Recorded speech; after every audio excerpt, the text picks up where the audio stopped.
খুঁজে দিতে পারে না যে প্রত্যেকে লাঠি কি মারতে পারে। আজকে আমি খুঁজতে চাই সেই সকল দাঙ্গাবাজ চাঁদাবাজ রাস্তার মোড়ে মোড়ে বসে থাকে শ্রমিক লীগের নেতাদেরকে, যারা লাঠি ঘোরায় ঘোরায় এরকম শ্রমিকদেরকে শাসন করে আর চাঁদা নেয়। আজকে রিক্সা শ্রমিকদেরকে বলবো, ওদের লাঠি কেড়ে নিয়ে এই চাঁদাবাজ শ্রমিক লীগ নেতাদের ফাটিয়ে দেওয়ার সময় হয়েছে। কোথায় তারা আজকে? বছরের পরে বছর চাঁদা নিল, কিন্তু এখন অটো রিক্সা বন্ধ করে দিচ্ছে, তাদের এখন কোনো খোঁজ খবর নাই। আর লাঠি ঘোরাবে না, আর চাবুক ঘোরাবে না, আর চাঁদা নেবে না।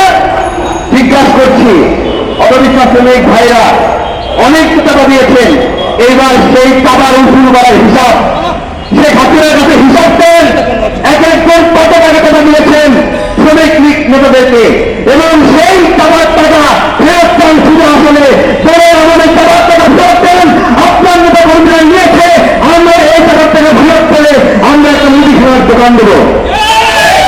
শেখ হাসিনাকে বলেন আপনার নেতা কর্মীরা নিয়েছে।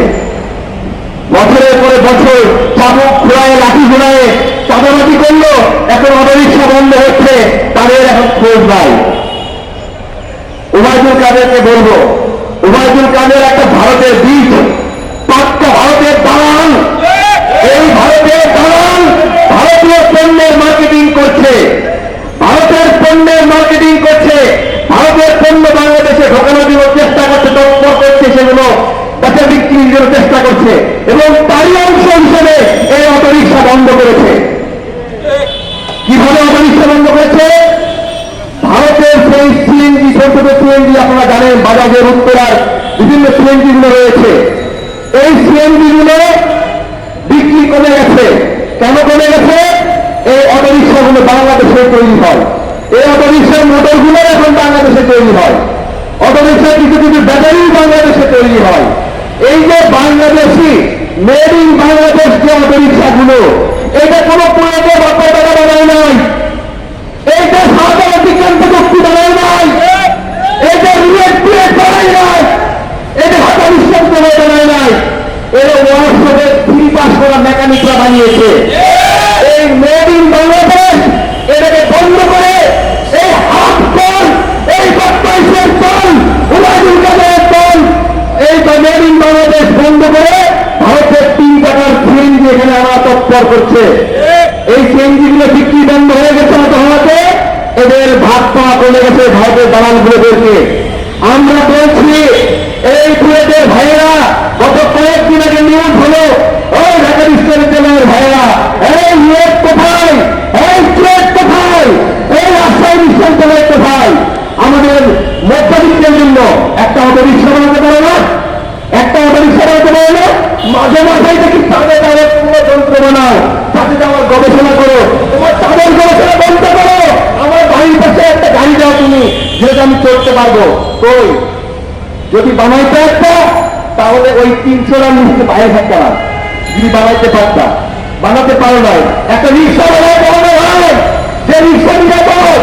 আমরা তো 3 পাশে রিক্সা বানাইছে, অটো রিক্সা বানাইছে, সেটা তোমরা ভাঙ্গায় দেবা, সেটা বন্ধ করে দেবা। তোমরা একটা বানাও সরকারের মেগা প্রকল্প, মেগা প্রজেক্ট। আমি চ্যালেঞ্জ করে বলছি, শেখ হাসিনার কোন মেগা প্রকল্প মেগা এমপ্লয়মেন্টের জন্য তৈরি হয় নাই।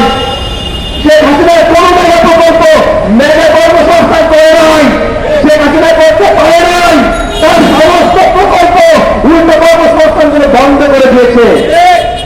অসংখ্য পাঠকর বন্ধ হয়েছে, টিভি কর বন্ধ হয়েছে, সরকার খেলা বন্ধ হয়েছে। করার অনুরোধ নাই, শুধু বন্ধ করে পেটে লাঠি মারে, খাওয়াইতে পারে না, পেটে লাঠি মারতে পারে ঠিকই। আমার দেখা যত মেগা প্রকল্প আছে সবগুলো শেখ হাসিনা, ওবায়দুল কাদেরের যে নেতা কর্মীরা রয়েছে তাদের বিলাসিতার জন্য। ওই এক্সপ্রেস ওয়েতে রিক্সা উঠতে পারে না, ওই এক্সপ্রেস ওয়েতে গরিব মানুষরা উঠতে পারে না, ওই এক্সপ্রেস ওয়েতে এক্সপ্রেস ওয়েতে বড় লোকদের আনা হলো। তাহলে যদি বড় লোকরাই যদি চড়ে, তাহলে বড় লোকের টাকা দিয়ে বাড়ান, মানে গরিব লোকের ছেলে চকলেটের টাকা ভ্যাট নেন কেন?